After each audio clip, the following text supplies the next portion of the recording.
A ver, el mundo está lleno de azar, ¿verdad? Pero ¿cómo narices cogemos esa incertidumbre y la analizamos con la precisión de las matemáticas? O sea, ¿cómo traducimos el resultado de un juego o la llegada de clientes a una tienda o incluso algo tan serio como la supervivencia de un paciente a un número con el que podamos trabajar? Bueno, pues hoy vamos a meternos de lleno con la herramienta clave que hace posible esa traducción, la variable aleatoria. Muy bien, pues para entender esto bien, vamos a empezar con un ejemplo súper intuitivo. Vamos a imaginar una partícula que se mueve sin un rumbo fijo, dando saltos al azar. Esto se conoce como un recorrido aleatorio y es un modelo clave en campos como la física o las finanzas. Las reglas de nuestro juego son muy sencillas. En cada paso, la partícula puede hacer tres cosas: moverse a la derecha y sumamos +1 a su posición, moverse a la izquierda y restamos 1, o simplemente no moverse, quedarse quieta. La gran pregunta es, después de 2 de estos saltos, ¿en qué posición va a acabar? Aquí tenemos todas las combinaciones posibles. El resultado en bruto, lo que sale del experimento, son secuencias de letras. Derecha, derecha, derecha quieto, izquierda, derecha. Pero seamos sinceros, lo que nos interesa para analizarlo no son las letras, es la posición final en la recta numérica. Por ejemplo, una secuencia como derecha-izquierda nos devuelve a la casilla de salida, al 0. Y aquí está el meollo de la cuestión. Tenemos un espacio de resultados que no son números, como di, pero queremos hacer matemáticas con ellos, calcular promedios, probabilidades, lo que sea. Necesitamos un puente, algún tipo de mecanismo que convierta cada una de esas secuencias en un valor numérico que tenga sentido. Pues bien, ese puente es justo lo que llamamos una variable aleatoria. Pero ojo, no es una variable como las de álgebra, de esas que tenemos que despejar, no. Es algo mucho más potente, es una función. Es, como digo, un traductor. La solución, por tanto, es una función. Una regla matemática muy clara, que coge cada resultado posible de nuestro juego, cada secuencia de letras, y le asigna un número real. A la secuencia de D le toca el +2, a DI le toca el 0, y así con todas.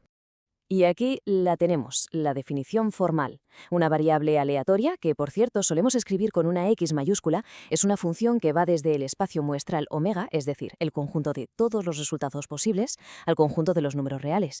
Pero fijaos bien en esa palabreja clave, medible. No está ahí por casualidad. A ver, que quede claro, la condición de medible es, por así decirlo, el seguro de vida de todo este sistema. Es la garantía técnica de que cuando nos preguntemos ¿cuál es la probabilidad de que la partícula acabe en una posición menor o igual a 1?, esa pregunta tenga una respuesta matemática válida. Es el engranaje que hace que toda la maquinaria de la probabilidad funcione como un reloj. Bien, ahora que ya tenemos nuestro traductor, aparece una idea que es fascinante. Resulta que cualquier variable aleatoria, da igual lo compleja o rara que sea su forma, se puede construir a partir de piezas súper sencillas. Estas piezas se llaman funciones simples. Son variables aleatorias muy básicas que solo pueden dar un puñado de resultados, como nuestro paseo aleatorio, que solo podía acabar en -2, -1, 0, 1 o 2. La analogía es perfecta. Son como los píxeles de una imagen o los bloques de Lego con los que podemos construir, pues cualquier cosa, por complicada que parezca.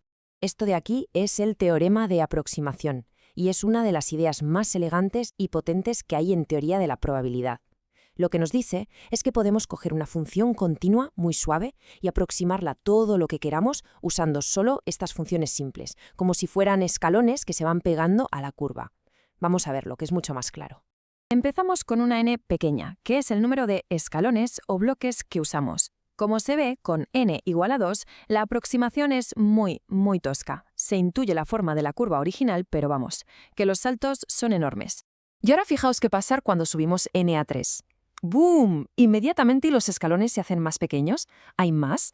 La función de bloques empieza a abrazar la curva original con mucha más precisión. La forma ya se ve bastante mejor.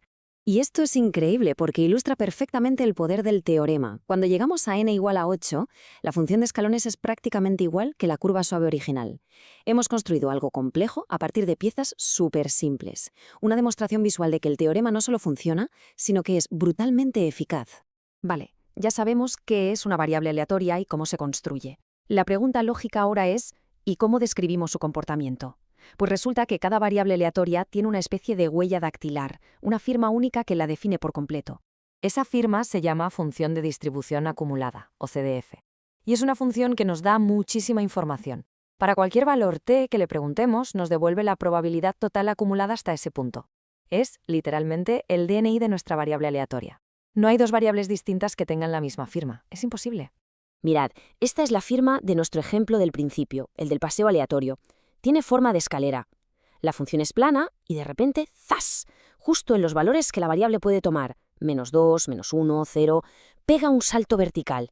Y lo bueno es que la altura de cada uno de esos saltos es ni más ni menos la probabilidad de que ocurra ese valor concreto. Venga, ahora vamos a saltar a un problema mucho más complejo y relevante. Pensemos en el tiempo de supervivencia, medido en meses de pacientes con ciertas enfermedades. Esto, al final, también es un fenómeno aleatorio y, por supuesto, que podemos definir una variable aleatoria para describirlo. Y aquí es donde todo cobra sentido. Fijaos, a la izquierda la firma de escalera de nuestro juego. A la derecha, la firma del tiempo de supervivencia, que en este caso se suele modelar con una distribución llamada Weibull. Es una de tantas del catálogo de modelos continuos, como la famosísima normal. Aquí no hay saltos, es una curva suave, continua. Estas dos firmas nos están gritando que estamos ante dos tipos de azar que no tienen nada que ver. Una de las cosas más útiles de esta firma es que nos deja calcular la probabilidad de que la variable caiga en un intervalo de una forma muy visual. Es tan fácil como medir la diferencia de altura en la gráfica.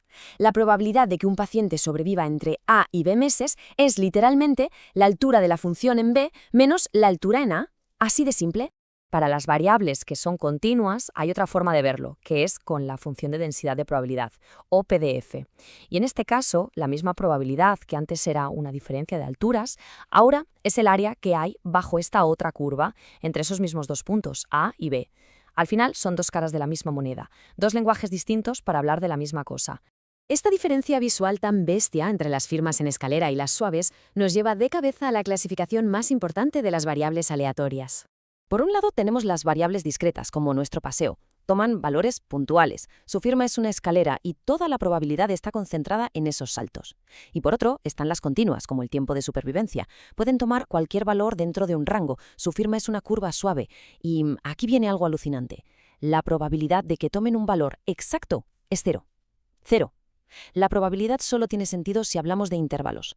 Y bueno, que conste que aunque hoy nos centramos en estas dos, hasta existen híbridos, las variables mixtas que mezclan saltos con trozos suaves. Así que la idea clave es esta. La variable aleatoria es mucho más que una simple fórmula. Es un concepto, es un traductor que nos permite usar toda la potencia del cálculo en el mundo de la incertidumbre. Con ella podemos modelar casi cualquier cosa, desde el número de aciertos en un test con una binomial, los tiempos de espera con una Poisson, hasta la distribución de la altura de la gente con la famosa curva normal. Así que la pregunta que nos queda en el aire es, ¿qué otros misterios del azar podríamos empezar a descifrar con esta herramienta?